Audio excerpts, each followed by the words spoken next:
Hello everyone, welcome to the video. Please like and subscribe. With that, let's begin. The 10th of August 2221, Kagoshima, Kyushu, Japan, 20:32 p.m. A military-grade armored truck is driving with high speed through the highway as it's been chased by 4 sport cars. The truck drives recklessly as it tries to lose its pursuers. A red Mustang drives to the right side of the truck. It's them. The Mustang driver yell, revealed to be a hero. Heroes are driving the sport cars, pursuing a possible villain on the truck. I got them. The Mustang passenger yell as he shoves his body outside the car, preparing to fire his quirk. Suddenly the truck slams right, pinning the Mustang against the mountain wall. The driver breaks off, managing to escape without losing a door. A blue GTR drives to the left side but the truck slams left, pinning the GTR against the railings. The GTR then flips up before falling down the ravine. Damn, the Mustang passenger cursed before he fired his quirk at the truck.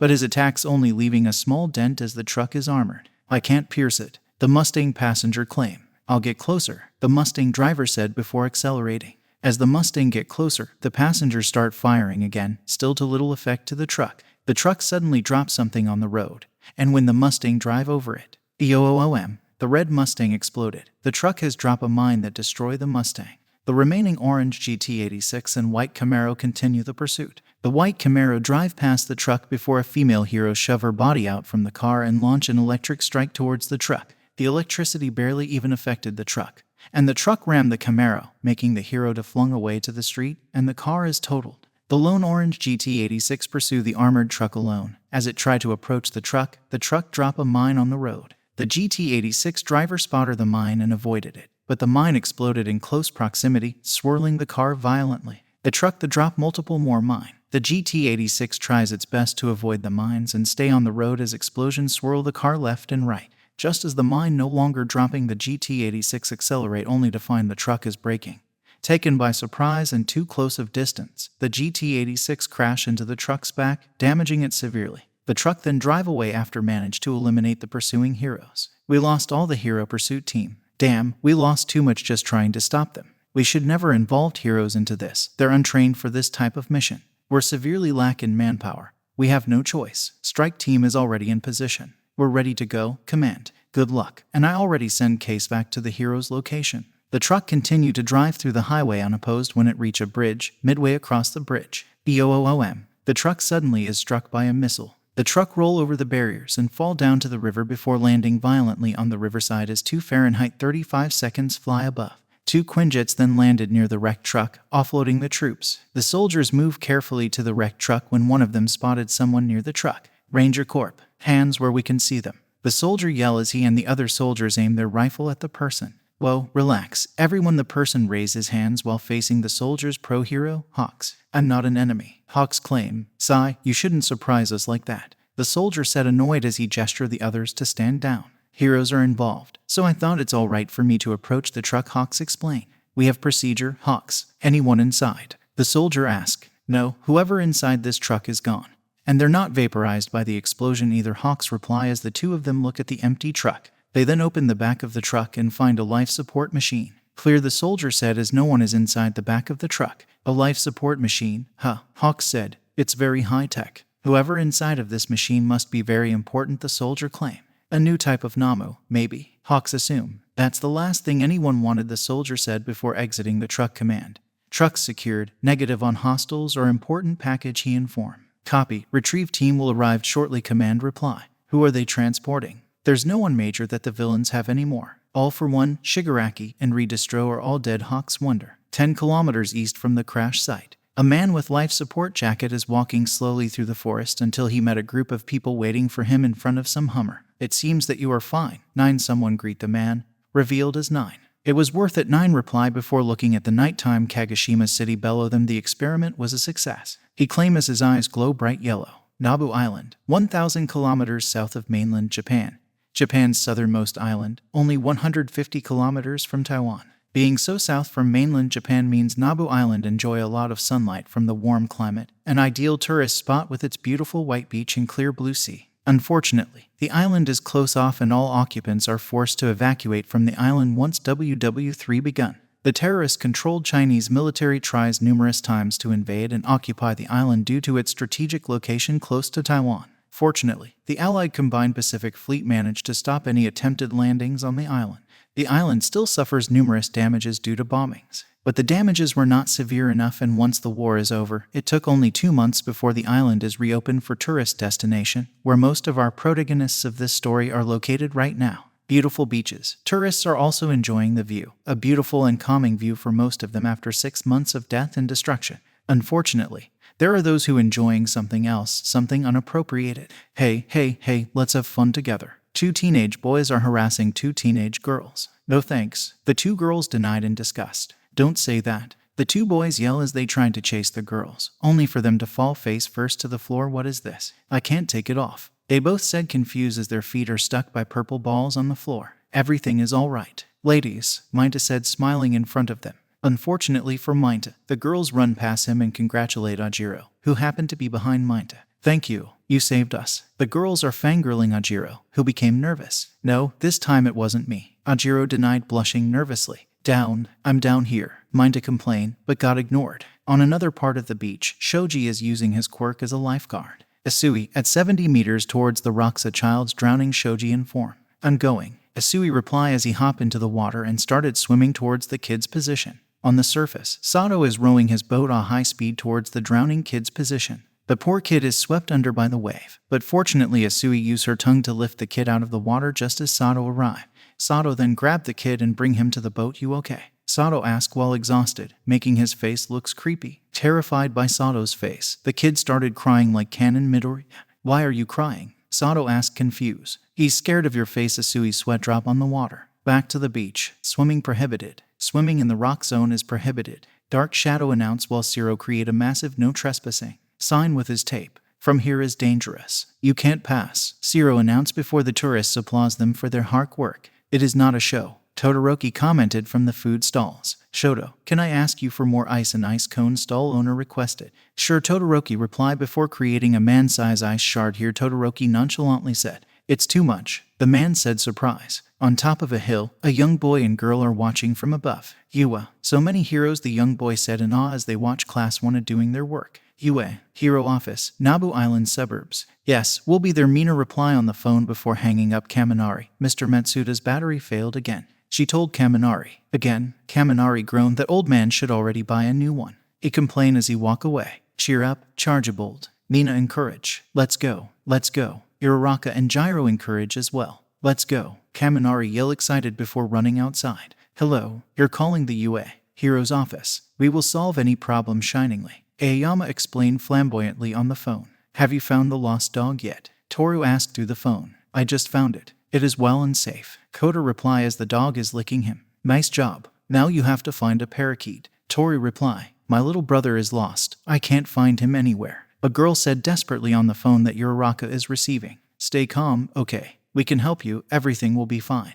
Uraraka assured the girl. You don't have to worry. Yes, Yaoyorozu assured someone on the phone before hanging up. Ida, Mrs. Sato suffered a sprain, she told him. Understood. I will go immediately, Ida declared before putting on his helmet. A child is lost in a shopping area. If there's someone who is available, Uraraka informed. I refuse, Bakugo denied as he is laying down while reading a magazine. You decided too fast, Uraraka complained. Don't be like that. Bakugo Kirishima scolded Uraraka. I will go with you, he volunteered. Is your quirk used to search for people? Bakugo skeptically asked, making Kirishima to tense up. If it's about looking for someone, then it's my turn, Gyro said as she stand up. Izuku, can you take us there? Uraraka requested Izuku, but Izuku remained silent on his chair. Izuku, Uraraka said, confused. Izuku is sitting on his chair while sorrowfully looking at a picture of some of Task Force 141 members. Izuku, Uraraka's voice awakened Izuku from his daydream.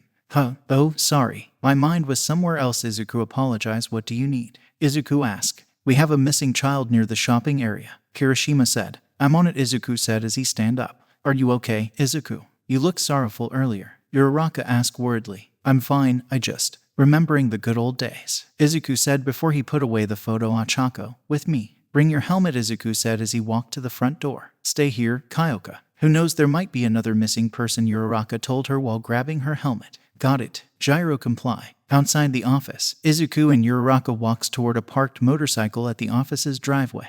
Kawasaki Ninja H2SXC Plus, Izuku's new personal bike that he bought on his birthday as some sort of self-present. Izuku decided to bring it to the island as a mode of transportation in the small island. Izuku get on the bike and inset the key before igniting the engine, roaring the 228 HP bike into life. The little boy must be somewhere near the shopping area, right? He most likely wandering near the area. Uraraka assume. I don't know. I've read one time that someone once lost up to 1,000 kilometers away from the intended destination. Izuku reply. Really? Uraraka said surprise. Yeah, thought he was lost in a desert. Izuku reply. Uraraka smack Izuku's arm. Don't scare me like that. And he's a little kid, Izuku, inside a small island. She said. Still, the possibility that he got lost to the other end of the island is not exactly zero. Izuku claim as Uraraka get on the passenger seat behind Izuku. Izuku, can you do that? Uraraka requested. Izuku looked back with a flat expression. Really? He asked. Please. Uraraka use a cute puppy face. Very effective. Sigh. Fine. Izuku reply as Uraraka is excited. Hang on. Izuku said as he drive the bike to the main road. I feel the need for speed. Uraraka cheer before Izuku throttle up violently, accelerating the bike to incredible speed. Izuku then do a wheelie where Uraraka cheer excitedly. Woo! Uraraka cheer like a little girl. Izuku put the bike down before throttling up even more, putting the bike to the top speed of 210 miles per hour divided by 337 kph through the suburban street. But why does our protagonists in this island in the first place? What are they doing there? So close to once a battlefield just 3 months ago. They do have their temporary licenses, but for just the students to run a hero agency by themselves without any pro-hero to assist them. So why are they sent there in the first place? The 28th of July 2221, UA. 1. A classroom. Draft recommendation of Heroes Office. Your operations center will be far away to the south, on Nabu Island. Japan are lacking heroes necessary to protect the public. That's why we are sending you all to Nabu Island to do a real hero work there. This could be an excellent experience for all of you. Aizawa explained as he displayed the map of Nabu Island on the board. We will finally be real heroes. The class cheer excitedly. Rather, we are already heroes. Mina cheer. Tension Wei. Kaminari cheer. I'm very excited. Hiroshima claim. Wait, if we go to an island that famous for its tourist destination, that means. Yaoyorozu realized as the whole class also realize it. A vacation. The class cheer even louder than earlier. While everyone is cheering in excitement, Izuku is in his thought. Aizawa noticed this. Anything you want to share to us, Midoriya? Aizawa asked, making everyone to silent down and look at Izuku. Yeah, that island is only 150 kilometers away from Taiwan. While Taiwan is not a threat, the nation beside them is. Izuku explained, making everyone to remember that China is their nation adversary a few months ago, but that is not my biggest worries. Izuku added, confusing them. But aren't you worried the Chinese will launch a surprise attack? Minda asked, terrified. The Allied Combined Pacific Fleet is patrolling the Taiwan Strait for many months to come, and what's left of the Chinese fleet is basically patrol boats. It's not them that I'm worried about, it's the UXOs. Izuku explained. UFO. Alien, Kaminari said, confused. UXO. Unexploded explosive ordnance. Missiles, bombs, artillery, any explosive ordnance that was deployed but failed to detonate. The island was attacked numerous times, and even though there were battlefield cleanups, some could be missed. That's what I'm worried the most. Izuku explained. That's why you are coming with them, Midoriya. That is your world, not ours. Aizawa claim. I'm on a leave from Ranger Corp, and beside, I'm not an EOD, I'm not a bomb expert. Izuku stated. Right now we are lacking in manpower. You are the only one available. Aizawa explained. The last time we choose to ignore the safety of others because of some stupid avoidable reason, 50 million people lose their lives. Izuku said coldly, making the atmosphere to be tense. I'm gonna make some calls. I'm playing it safe, and I don't give a fuck what the government said. They owe me one. Izuku said seriously. Do whatever you want, Aizawa replied before looking at the entire class. While you are there, you will be completely on your own. No teachers, no pros to help you up. Behave as heroes at all times. Understood? Aizawa ordered. Yes, sir. The class comply. Back to present Nabu Island. Takoyami is flying in the air while making a phone call, searching for the lost girl from the air. Down at the beach, Ajiro is making a phone call, searching the lost girl. On the city, Izuku and Uraraka ask the local resident and tourists of the lost boy.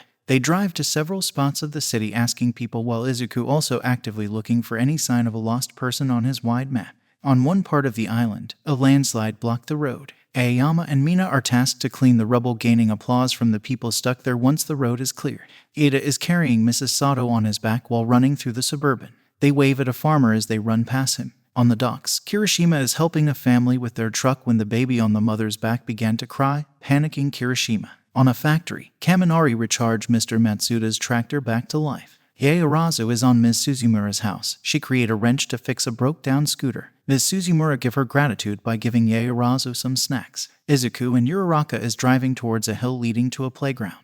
Izuku spotted 2 green dots on the top of the hill. There's 2 civilians on the hill, probably the lost boy and the girl who reported it.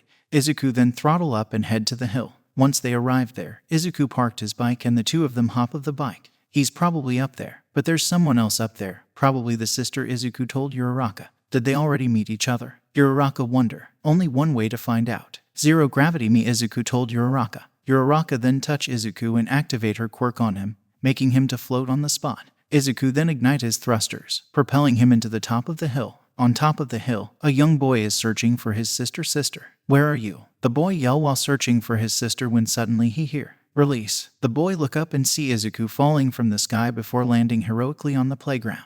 Katsuma Shimano. Izuku asked as he stand up. A hero. The boy, Katsuma said in awe once he sees Izuku. You're looking for your sister, right? Izuku asked. Katsuma nod while still looking in awe at Izuku. Came out now, sister. I know you're in there, Izuku told the girl hiding on the slide. It's late. Too late. The girl yelled while sliding down. What is your name? She demanded while pointing at Izuku angrily. My name's Delta, Izuku introduced himself. What a weird name, and you look like cosplaying a soldier, the girl, identified as Mahoro, said mockingly. I am an actual soldier, little miss, Izuku corrected. HMPH, how could you take an hour in finding a lost child? Although you're from UA, you can't do something so simple. I think we were much better with our old heroes. Mahoro claimed. So you're here to test us? Izuku asked calmly. Well, there is no other way. In the end, you are just students, Mahoro mocked when she sees Uraraka reach the playground. Next time, you should do better, Delta, she said smugly. For the 2 of you, better not be a next time, Izuku said a little serious. HMPH, let's go, Katsuma. Mahoro walked past Izuku. Huh, oh yeah, Katsuma began to chase his sister before stopping in front of Izuku. Thank you, he said shyly. There is no need to thank him for anything. Mahoro scolded as she grabbed Katsuma's hand and dragged him away, passing Uraraka. What happened, Izuku? Uraraka asked confused. Nothing, kid stuff, Izuku assured. Huh, Uraraka have a question mark floating above her head. Just watch over them when they goes down. Make sure not to lost them, Izuku told Uraraka. Why you said it like you didn't trust me, Uraraka asked skeptically. You lost her numerous time, Mom. Izuku tease. Meanie, Uraraka pout before walking down the stairs. Izuku watches Uraraka disappear from his field of view before thinking what Mahoro said earlier, cosplaying as a soldier. Izuku look at the view from the playground that show the beautiful view of the beach and sea. Izuku continued to look at the view before his vision suddenly changed. The beautiful beach into an eerie beach full of anti-ship launcher trucks, launching the anti-ship missiles. Explosion rocked the beach, ships exploding in the distant sea, the view of a battlefield. Izuku quickly closed his eyes and look away. He takes a deep breath before opening his eyes again and see the beautiful view of the beach again. Izuku stand there for a while before facing away from the view. Fuck, he cursed before walking down the stairs. Are you okay, Izuku? You look pale, Uraraka asked worriedly as she sees Izuku looking pale. I'm fine, I just remember some paperwork. Izuku reassure. Uraraka knows that Izuku is not bothered by paperwork, but she don't want to ask him anything sensitive that could traumatize him, so she decided to accept the explanation for now. She will ask in more details once they get back and have more time together. Before we get back, I need to make a detour to the makeshift runway first, Izuku told Uraraka as they get to the bike. Okay, Uraraka reply. In the meantime, UA, Class 1 is doing real work? All Might said in the teacher faculty. Nabu Island only has 1,000 inhabitants, and in 30 years there has not been a single incident there, excluding World War III. There should be no problem. Aizawa claimed. I know, but what young Midoriya said about the UXOs and their close proximity to China is what worries me. All Might claim. Right now, we can trust the Ranger Corps stationed on the island with the students. Unless China declare war again, I'm sure they'll be fine, Aizawa said calmly. All Might only nod as they have not much of a choice right now, after everything that has happened. Nabu Island makeshift runway, north of the island. Do all of you really need to go? Izuku asked as the Ranger Corps personnel are boarding a C-17B, ready to leave the island. We will be back by tomorrow if we able to outpace the incoming storm. If not, then we will be back in 3 days. Right now, we need every available manpower to move the supplies or even for maintenance. This jet right here haven't received any basic maintenance for a full 3 weeks now. This lady is on her last leg. The master loader explained. I understand that maintenance is important, but at least let some of the soldiers stay here. I don't want to be the only combatant on the island when something goes wrong. Izuku begs. I understand your concern, Colonel, we all are. But right now we are severely. The Loadmaster tries to explain. Lacked manpower, I know. Sigh. I just hope your absence doesn't coincide with hostiles reaching the island.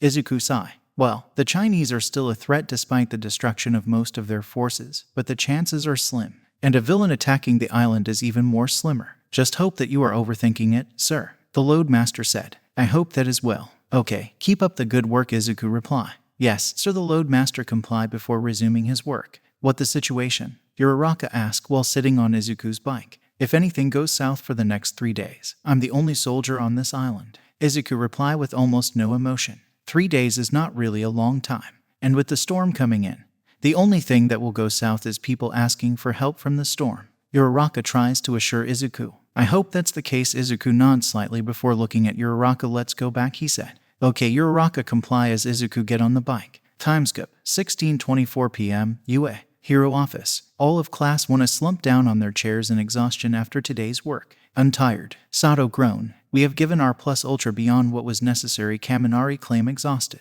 Don't you think we're doing unimportant things? Zero asked. There is no unimportant work. Ada scolded. Yaoyorozu smiled before standing up. Although now we work as heroes, let's not forget that we are still students. We must do our work in good faith to gain people's trust. She explained. But I thought true hero doesn't seek for recognition like Midoriya said. Zero pointed at Izuku. I also said that true heroes could also be found on the second type of heroes, and that's what you guys all are. Izuku corrected. But here is someone who has not done anything since we arrived here. Minda slyly pointed at Bakugo. I stayed in the office on purpose. What will you do if a villain appears while you guys are out? Bakugo argued with a thumb down. Then by the time you arrived at the scene, one or some of us already defeated the villains, making you to contribute nothing except for exhaustion. Izuku counter-argued. Oh, the boys yell at the massive burn. Bakugo blasted a massive explosion in anger guns. You fucking, I'll kill you, he roared angrily. Izuku grabbed his gun and aimed at Bakugo. Try me, bitch. You've tried many times and failed. Many stronger than you have tried and they all dead. So try me, dynamite. Izuku challenged. Now, calm down. The two of you. Kirishima tries to ease the situation beside Bakugo. There's no villains on the island, he claimed. Suddenly the class hear knocking from the door and see the major and some of the local residents came to the office. Good afternoon. The residents greet the class while carrying several dishes. Mayor Ida greet the mayor. Thank you very much for taking grandmother to hospital, Ms. Sato said gratefully. Thank you for repairing the scooter, Ms. Suzumura told Yaoyorozu. My battery, too, Mr. Mastuda added. Thanks for working as a lifeguard, a beach girl said. Finest fish on the island. A fisherman carry a fish dish. It's not enough to thank you, but we brought them with pleasure, Ms. Mizumura said with an honest smile. Ida Dakamasu. The class cheer happily. Hey, have a little decorum. Ada scolded. You bring it with you? Izuku asked a grocery store owner. Sure thing, son. It was quite hard to find, but I managed to get a pack of it. The store owner claimed as he carried a 6-pack of Beck's beer. I can't say how grateful I am, Izuku said smiling as he grabbed the pack. It's worth fixing that damn truck for me, son. The store owner laughed. Ada noticed that Izuku is buying a pack of beer. He about reprimanded Izuku, but wait until the residents leave first. Outside the office. Thank you so much for everything, Yaoyorozu said grateful. On the contrary, we are very grateful that you came here. We count of you, Ms. Mizumura. Izuku smiled amused while Yaoyorozu trembled in happiness. Yes, Yaoyorozu replied happily. We'll do our job the best we could, Izuku promises. Later, Izuku and Yaoyorozu enter the office and Izuku is face to face with a serious Ida. That's holding his pack of beers. I apologize, Midoriya, but I can't allow you to drink this, Ida said rather in disgust of the pack of beer. For this one, Ida, let it go. Izuku looked at Ida seriously. This is not a heroic behavior, and you are underage, Midoriya. Ida argued. I don't want to make a conflict between the two of us, Ida, but please, for this one, just let it go. Izuku begged. You know I can't, Midoriya. I don't want you to destroy yourself. Ida denied.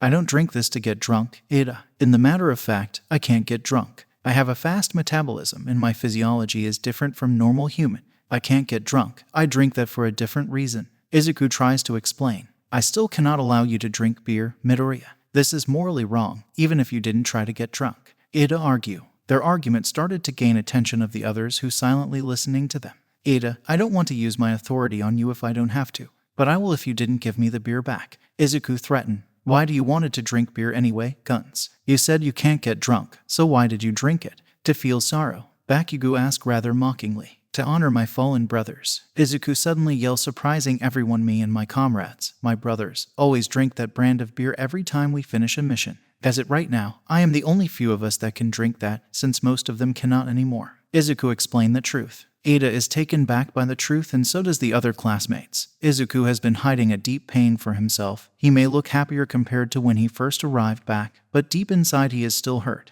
Now, can I please honor my brothers by drinking that? Izuku requested. Ada is still conflicted either to follow his morals or to follow his empathy. Until he felt someone grabbing his hand. He look who it is, and it is Todoroki. I don't know what is so good about drinking beer since I never tried one, but Midoriya have his own reason to drink this. He already explained it to us, and I think we all could understood his feeling. Just give him back his beer, Ada. He deserve it after everything that has happened to him. Todoroki told Ada, I never like it when my dad come back home drunk.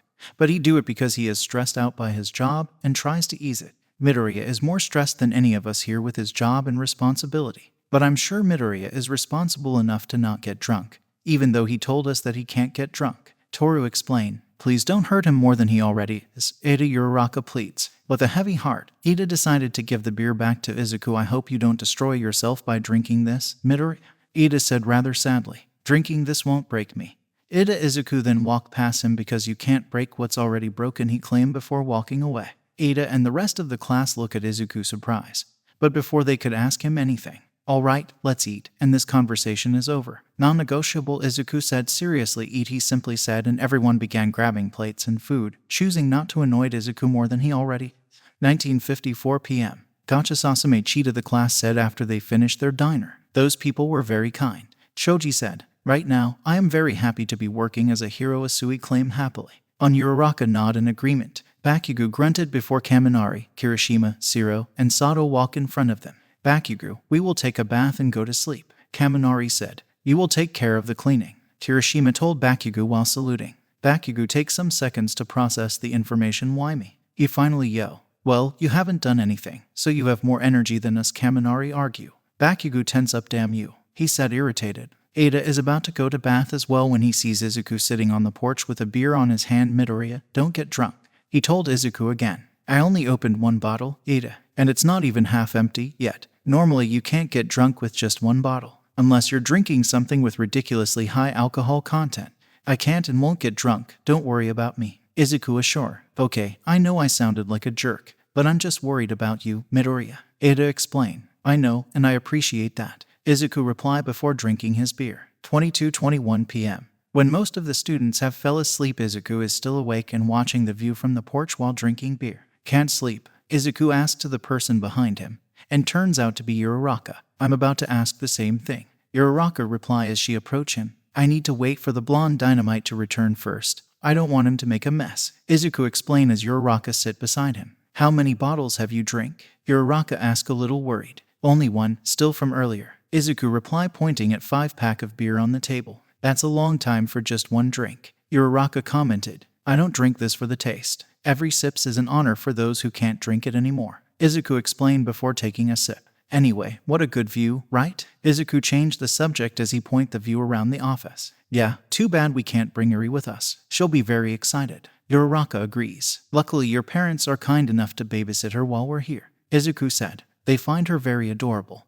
There's no way my parents would say not to babysit her. Uraraka smiled. The two of them then enjoy the view for a few minutes until Uraraka asks a question. Are you really fine with this, Izuku? Well, I guess this is not all that bad, Izuku said, smiling fondly of the beautiful night view of the rice field around the office before finally emptying his beer. Uraraka looked at Izuku sorrowfully, as evident from earlier that despite him smiling, Izuku is still hurt inside. You can talk to me, Izuku. Please don't let yourself burden a very heavy weight all by yourself. She pleads. Izuku put the bottle down and embraced Uraraka before hugging her tightly. The burden that I carry is not the type of burden that can be shared to others. Sometimes there is a burden that you, and only you, could carry them. Izuku explained. I just don't wanted you to suffer, Izuku. I know you are suffering, and I want to help you. We want to help you. We owe you for everything that you've done to us, Uraraka said while putting her head on Izuku's chest. One day I will ask for your help, just not today. But I promise I will. Izuku promises. Uraraka pulled her head from Izuku's chest. Promise? She asked while tearing up.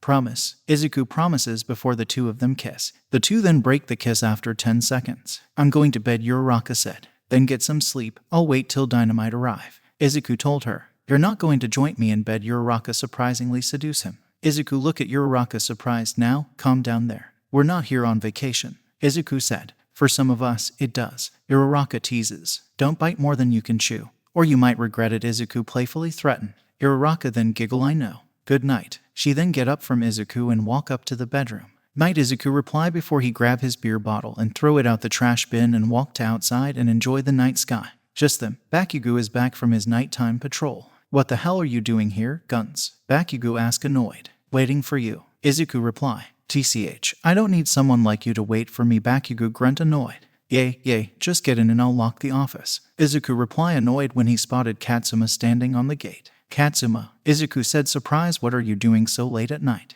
Izuku asked as he approached him. Hey, a villain, Katsuma suddenly said. A villain, Izuku said surprised. Bakugo then shoved Izuku away and faced the boy. Explain yourself, he yelled. And with that, I'll see you all next time. Take care and bye-bye.